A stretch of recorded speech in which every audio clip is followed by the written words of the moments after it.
Hello, welcome back to my channel. This is Lucy Nathanson, child therapist and founder of ConfidentChildren.co.uk. So today we're going to be talking about facts about selective mutism. Now there are so many misconceptions about selective mutism, so it's really important that we address the facts. Now at Confident Children we have worked with hundreds of children with selective mutism. We exclusively specialise in working only with children with this specific condition. So the facts I'm going to share with you are actually based on the experience of working with all of these children. Before we get started, if you would like help with your child, please don't hesitate to get in touch because we do offer online sessions where we can support you and your child. So please contact us through our website, ConfidentChildren.co.uk, and please follow us on Facebook, which is called Confident Children Selective Mutism Therapy, where I regularly share resources, videos and everything about selective mutism. So please remember to follow us on the Facebook page and subscribe to this YouTube channel as well. So let's get started. Fact number 1, children with selective mutism can talk freely when they are comfortable. Now, if you've come across a child with selective mutism, you may have seen a child that looks very uncomfortable, a child whose body language may be very stiff, very closed, maybe finding it hard to make eye contact, maybe looking at the floor, and they probably were not talking. So that is what you may have seen. However, it's really important for us to understand that children with selective mutism are almost like two different children in situations where they're uncomfortable and in situations where they are comfortable. It might be hard to believe, but that child that you're seeing, when they're at home in their comfort environment, they're probably the loudest child in the house. Children with selective mutism can talk a lot, and they absolutely can talk freely when they are comfortable. Fact number 2, selective mutism is caused by anxiety. So the reason why children with selective mutism are unable to talk in specific situations is because of anxiety. They have an anxiety response to the expectation to talk. When they are in some situations, they experience a fight, flight, freeze response, and they physically freeze in that situation because of the anxiety that they are experiencing, which causes them to be unable to talk. So fact number 2 is selective mutism is caused by anxiety. Fact number 3 is that approximately 1 in 140 children has selective mutism. So it's not really as rare as people may initially think. So 1 in 140 children, so that's approximately 1 child in every primary school has selective mutism. Fact number 4 is that selective mutism is more prevalent in girls than boys. Fact number 5 is that the age of onset is usually the age that the child starts kindergarten or nursery. So at approximately age 3 to 5, depending on when your child starts school or nursery or kindergarten, is when selective mutism usually becomes apparent.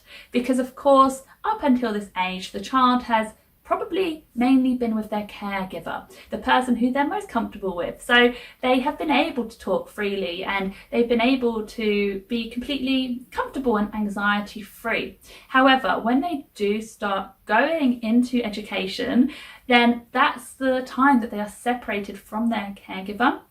They're in a new environment with new people, and that's when the selective mutism becomes apparent, and that's when a child usually is unable to start talking.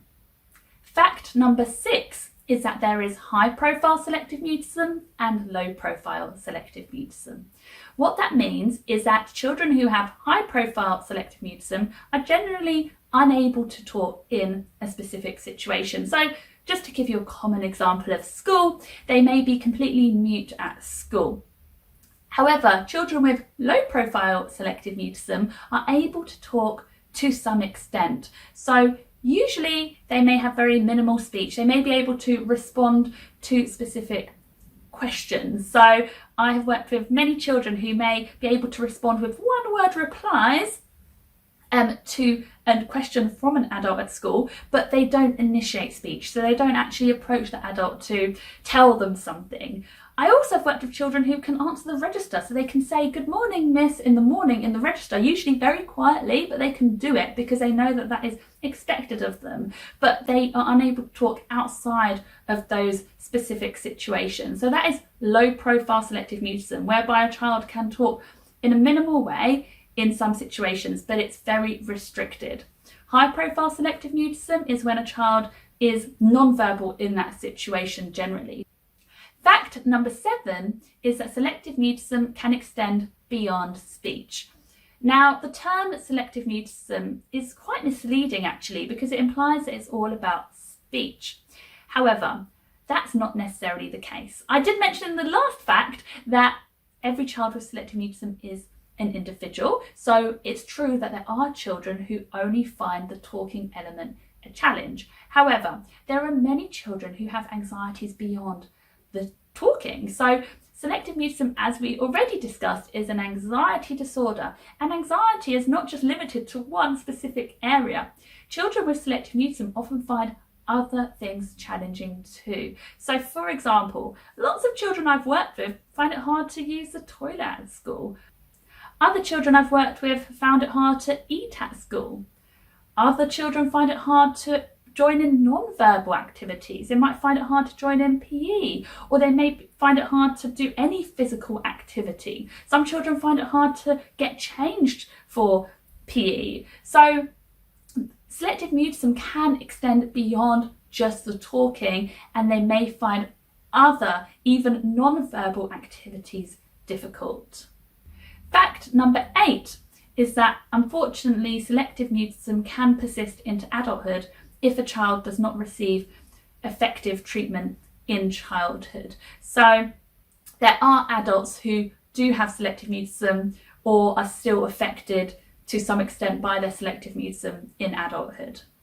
But fact number 9 is that children can overcome selective mutism. So as I said at the start of this video, at Confident Children, we've worked with hundreds of children with selective mutism, and I have seen so many children overcome selective mutism. Children who didn't talk in the past, and selective mutism is no longer a part of their current experience. They can talk across all situations now.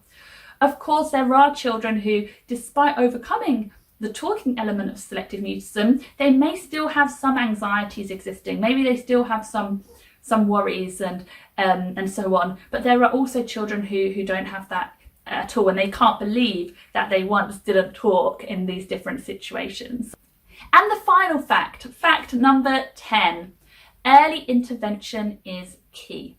The earlier we implement an intervention, the quicker generally a child can overcome selective mutism and make those steps forward.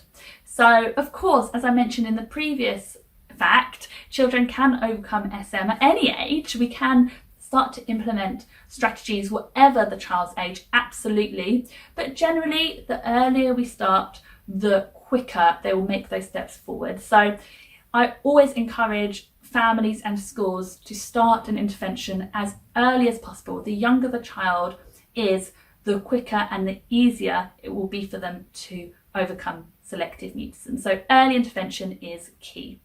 So I hope you have enjoyed this video. Please share it with people who know and love a child with selective mutism. It's really important for us to share and spread awareness of selective mutism.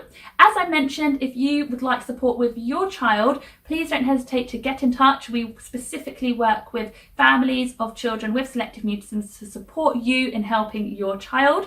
Please drop us a message through the website confidentchildren.co.uk, and please also like the Confident Children Facebook page, Confident Children Selective Mutism Therapy, where we regularly share everything about selective mutism, lots of videos, resources, etc.